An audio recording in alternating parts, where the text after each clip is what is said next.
नमस्कार, आप देख रहे हैं agenda with Meenakshi.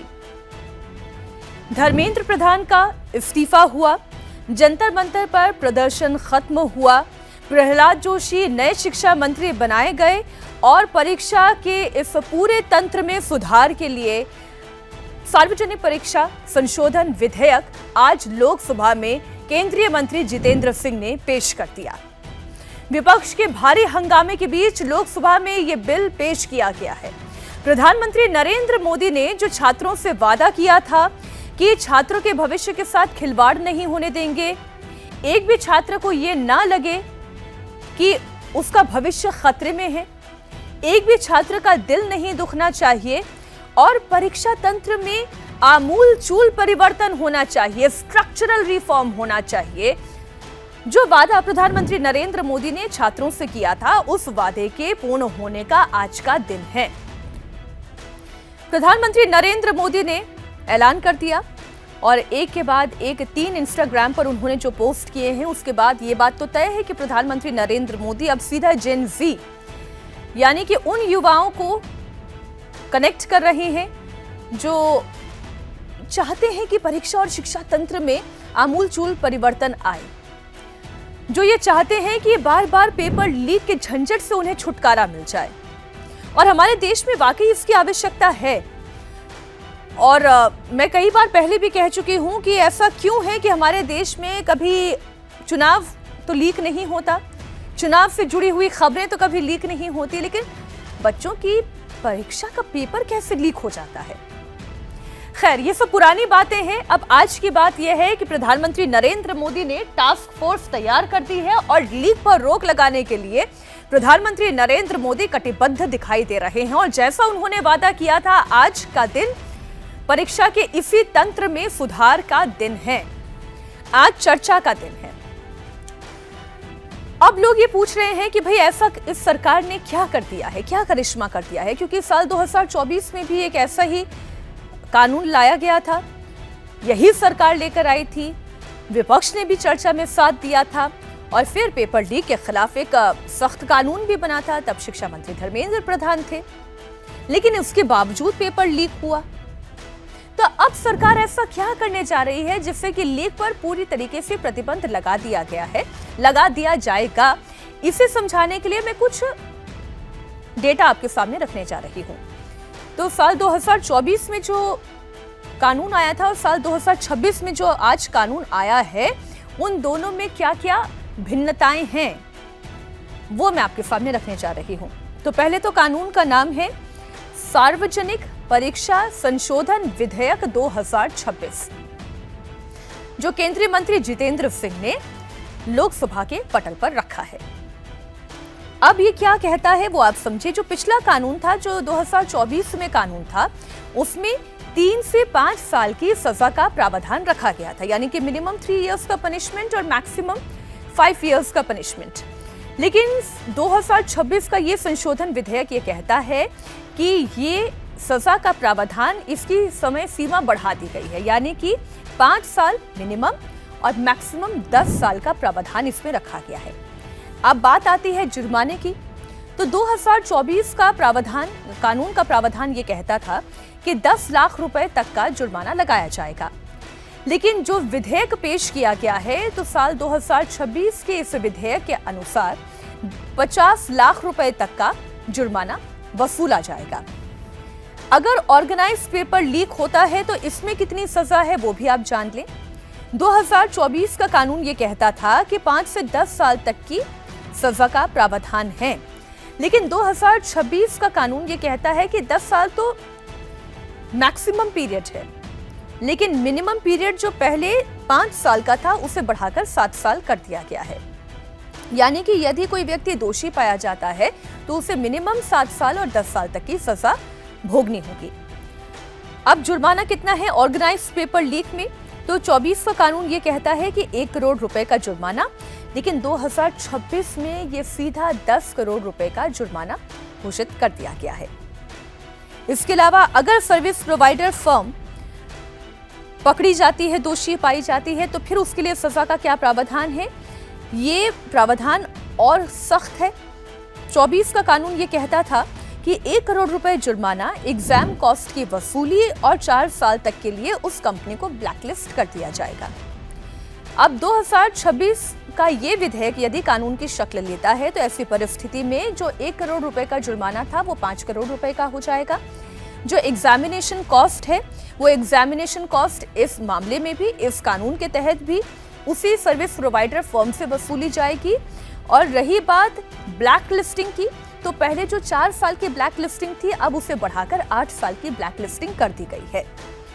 Service provider के डायरेक्टर, सीनियर मैनेजमेंट या फिर पर्सन इंचार्ज यदि इसमें दोषी पाए जाते हैं, यानी कि मान लीजिए कोई एक कंपनी, जैसे मान लीजिए कोई A company, A for apple, A company अगर पाई जाती है कि उसका डायरेक्टर या उसकी मैनेजमेंट अथॉरिटी में बैठा हुआ कोई व्यक्ति या फिर उनके नीचे यदि कोई व्यक्ति जिसके पास अमुक रिस्पॉन्सिबिलिटी है वो इसमें दोषी पाया जाता है, यानी कि कंपनी, जो इसके पिछले प्रावधान में मैंने बताया, कंपनी का मैनेजर के अंडर काम करने वाला उसका एजेंट या फिर पर्सन इंचार्ज, यदि वो दोषी पाए जाते हैं तो ऐसी परिस्थिति में 24 का कानून ये कहता था कि 3 से 10 साल तक की जेल और 1 करोड़ रुपए का जुर्माना उसे वसूला जाएगा।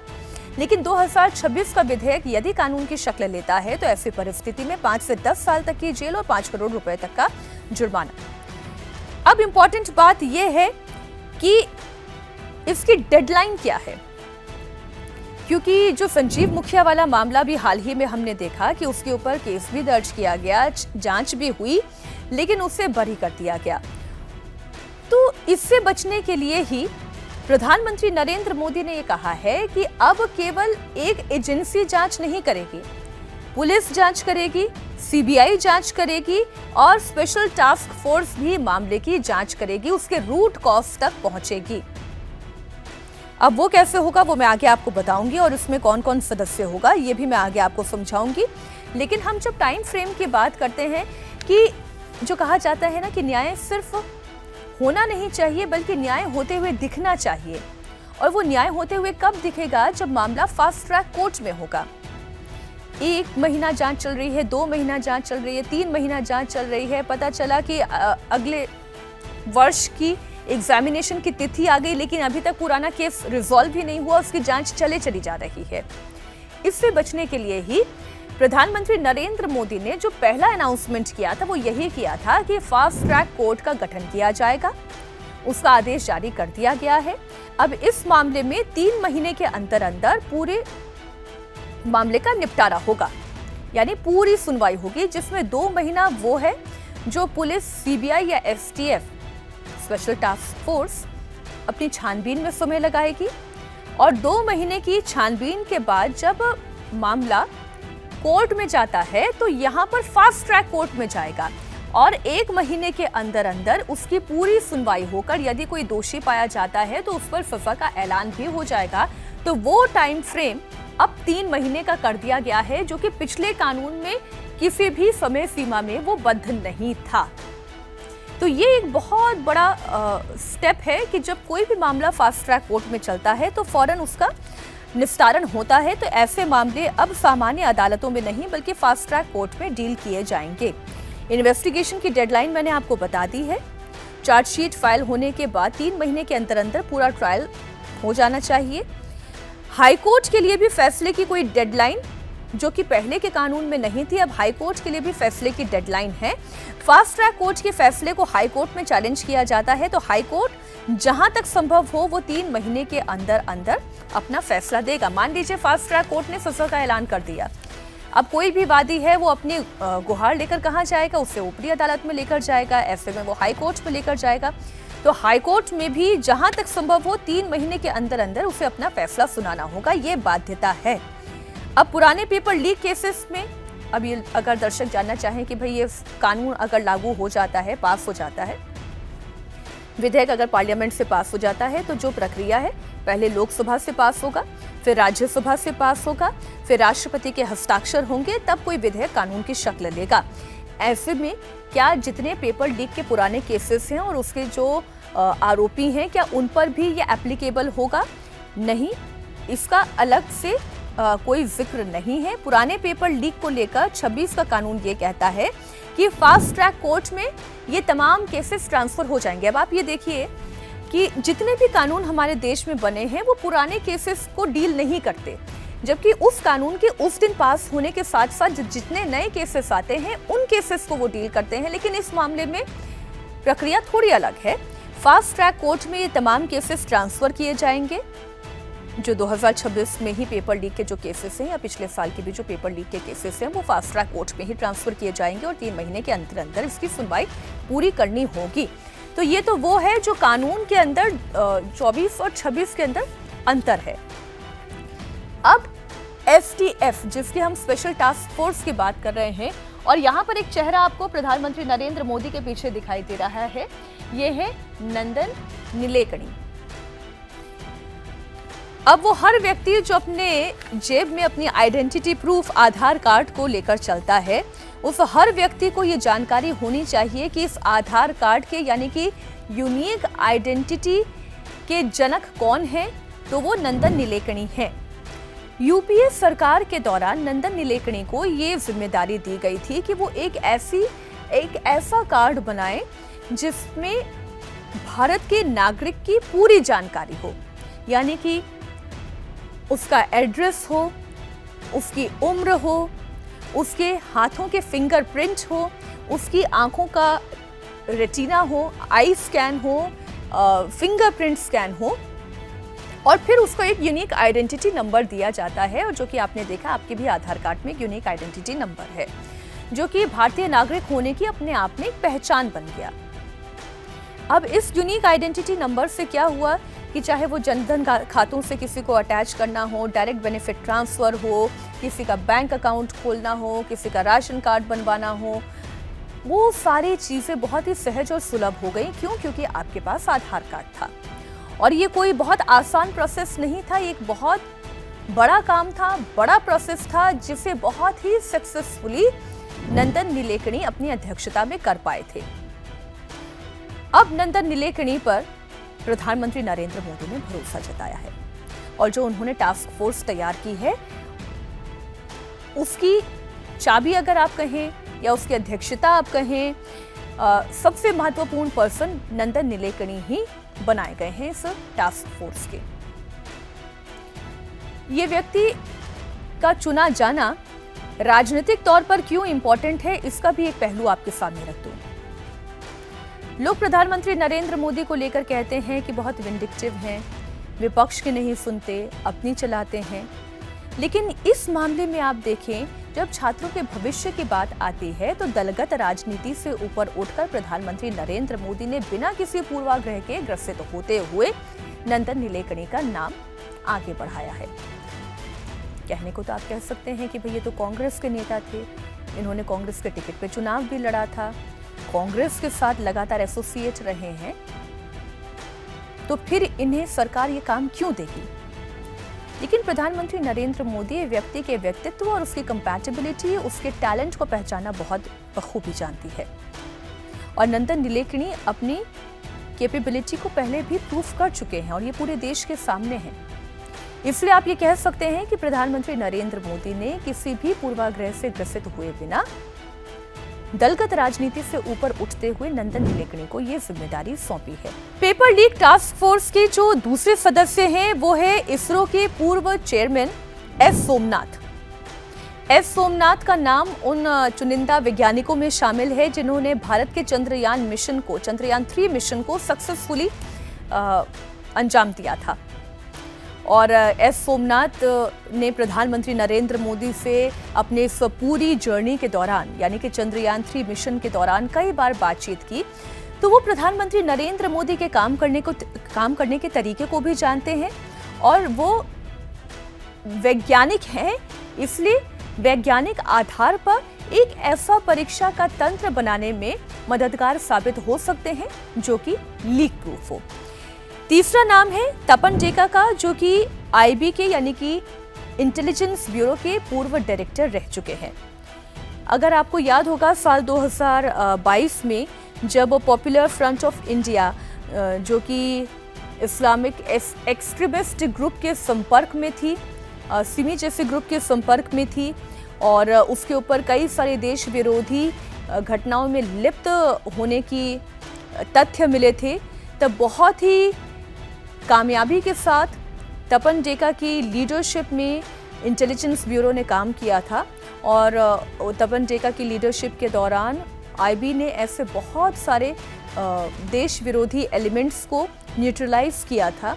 इसलिए बहुत ही कॉम्पिटेंट नाम है तपन डेका का और तपन डेका का इस टीम के साथ जुड़ जाना, जितने सिंडिकेट, जितने माफिया, अब आप सोचिए जिन्होंने इतने बड़े लेवल पर इरेडिकेशन किया है देश विरोधी ताकतों का, तो नकल माफिया पर लगाम लगाने के लिए कोई एक ऐसे व्यक्ति की आवश्यकता थी जिसकी इंटेलिजेंस ब्यूरो में सेवाओं का पूरा अनुभव छात्रों के काम आ सके।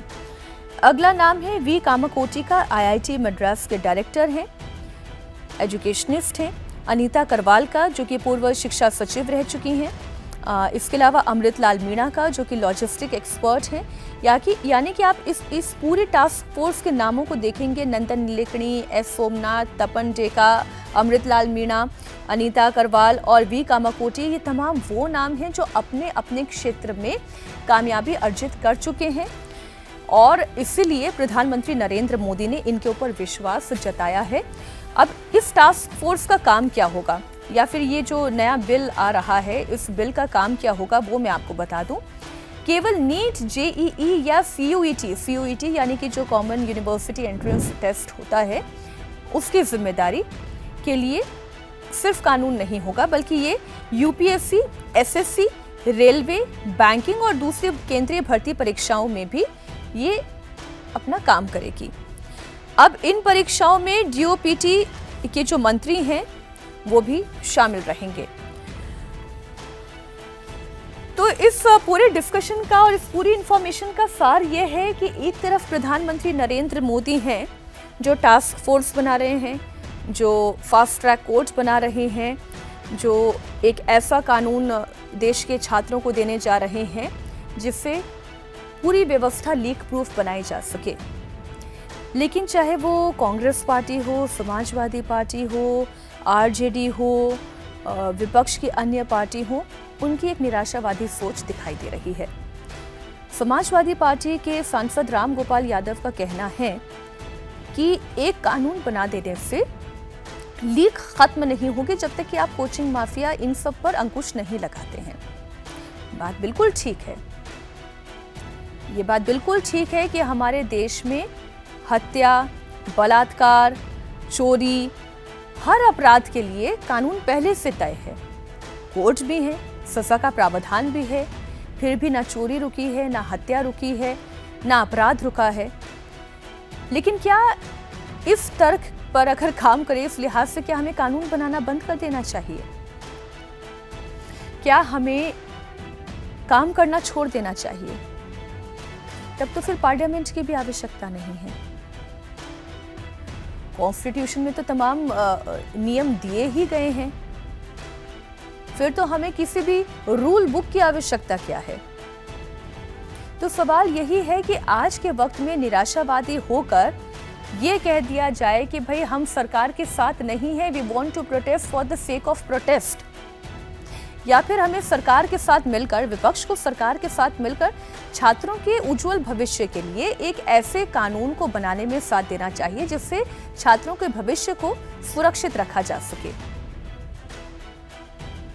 राहुल गांधी कह रहे हैं, प्रियंका गांधी कह रहे हैं कि छात्रों पर केसेस हो रहे हैं, पैलेट गन का इस्तेमाल हो रहा है, पुलिस को ये अधिकार क्यों नहीं, किसने दिया कि वो पैलेट गन का इस्तेमाल करे या AK-47 का इस्तेमाल करे? सारी मांगे वाजिब हैं। पैलेट गन का इस्तेमाल नहीं होना चाहिए, AK-47 का इस्तेमाल नहीं होना चाहिए। लेकिन ये जानकारी तो नेताओं को भी है कि CAPF, CRPF ऑलरेडी इस मामले में छानबीन कर रही है और जो दोषी होगा उसे बख्शा नहीं जाएगा। ठीक वैसे जैसे सिवान में जिस पुलिस वाले को आइडेंटिफाई किया गया कि उसने AK-47 का इस्तेमाल किया, उस पर कानूनी कार्रवाई हुई, उसे सस्पेंड कर दिया गया। अभिषेक पटेल नाम के पुलिस वाले को सस्पेंड किया गया जिसने AK-47 का इस्तेमाल किया। लेकिन जैसे मैंने कहा कि protest for the sake of protest अगर विपक्ष करना चाह रहा है तो क्या वो एक बहुत महत्वपूर्ण विधेयक पर चर्चा से देश को क्या दूर नहीं कर रहा केवल हंगामा करके? देखना ये होगा कि वाकई में सत्ता पक्ष के साथ साथ विपक्ष भी परीक्षा तंत्र में आमूलचूल परिवर्तन के लिए तैयार है या फिर केवल हंगामा खड़ा करके सरकार को नीचा दिखा के वो राजनीतिक रोटियां सेकना चाहता है। आपकी इस पर क्या राय है? आप जरूर हमारे साथ साझा करिएगा। आज एजेंडा में बस इतना ही। बहुत बहुत धन्यवाद।